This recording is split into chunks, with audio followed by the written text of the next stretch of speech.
আসসালামু আলাইকুম রহমতুল্লাহি ওবরকাতু। আমরা একসাথে বাজারে ছিলাম, আমি, জুয়েল, শিহাব, এরপর আমাদের বড় ভাই সৈকত ভাই।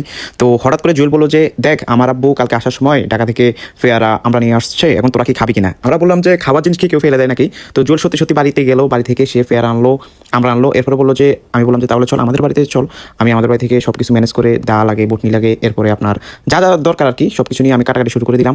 এরপরে সবাই একসাথে বসে খাইতেছিলাম, মানে এক একজনের রিয়াকশনটা এত সুন্দর লাগতেছিল। আমি বললাম যে তাহলে আমরা এই মোমেন্টটা, এই সময়টা একটু ভিডিও করে আপনাদেরকেও দেখাবো, আমরা এটা স্মৃতি হিসেবে রেখে দিই, যেহেতু কবে আবার বসবো একসাথে। কারণ শিহাব যে কোনো সময় আবার চলে যেতে পারে হয়তো বা সৌদি আরব, সৈকত ভাই তো ঢাকা থাকে, বেশি থাকে না গ্রামে, জুয়েলা হয়তো বা চলে যাবে ইতিমধ্যে ঢাকা। আমি কয়েকদিন আসছি, হয়তো বা যদি আমার ব্যবসাটা আলহামদুলিল্লাহ বড় হয় তাহলে আমি দেশে আসি, না হয়তো আমি হয়তো বা বিদেশের দিকে চলে যাবো ইনশাল্লাহ।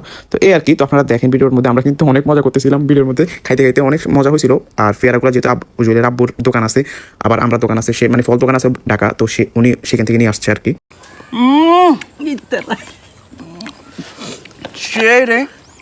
তলে দিনে এত কম তো সে রিয়েকশন আছে সে না লাইট হেদিকে দিলে কেন